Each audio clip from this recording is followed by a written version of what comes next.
कई दिनों से जंगल में जोरदार बारिश शुरू हो रही थी। हे भगवान, पता नहीं ये बारिश कब रुकेगी। पूरे घोंसले में बारिश का पानी टपक रहा है। अरे मीनू, जल्दी भाग, कहीं ये घोंसला टूट ना जाए। मैं चिंटू को लेकर बाहर जा रही हूँ। अपनी माँ की आवाज़ सुनकर चिंटू चिड़िया घोंसले के बाहर आती है। अचानक तेज आवाज़ के साथ टूनी चिड़िया का घोंसला टूट जाता है। अब उनके पास रहने का कोई ठिकाना नहीं था।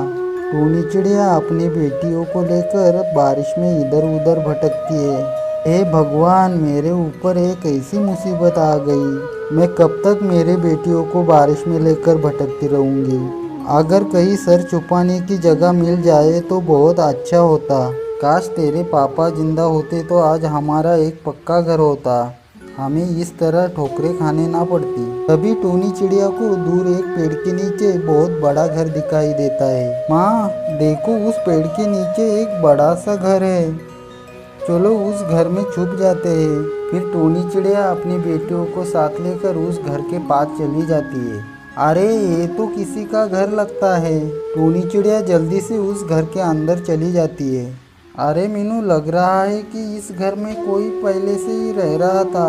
कोई बात नहीं माँ, अगर इस घर में कोई रह रहा होगा फिर भी हम इस घर को छोड़कर नहीं जाएंगे। तभी टोनी की छोटी बेटी खाना मांगने लगती है। माँ, मुझे भूख लगी है, मुझे कुछ खाने को दो ना।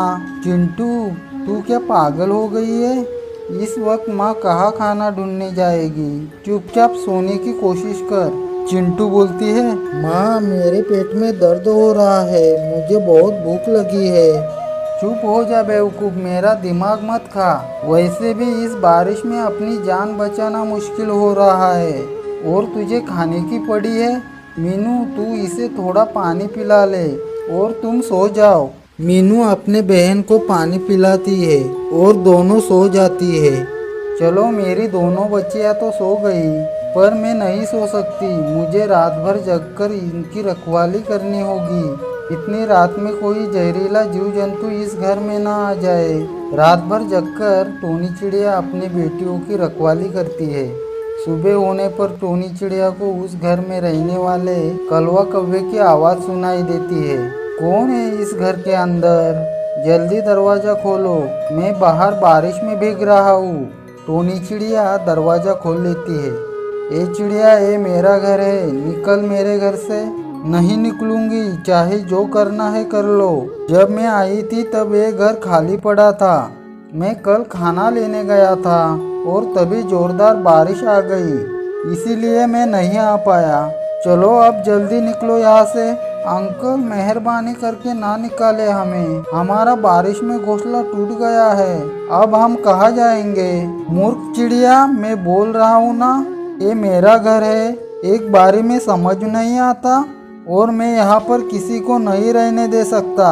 कलवा भैया, मैं आपसे विनती करती हूँ, मुझे इस घर से ना निकाले।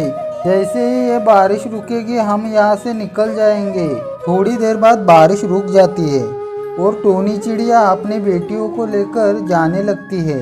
तभी कलवा कौवा टोनी चिड़िया से कहता है, तुम्हें कहीं जाने की जरूरत नहीं है। तुम्हारा भाई इतना निर्दयी नहीं है जो तुम लोगों को इस घर से बाहर निकाले। अब से हम लोग साथ साथ रहेंगे। ये लो, मैं कुछ भोजन लेकर आया हूँ, खुद भी खा लो और बेटियों को भी खिला दो। कलवा कौवा टोनी चिड़िया को अपनी बहन बना लेता है। फिर सभी उस घर में खुशी खुशी रहने लगते हैं।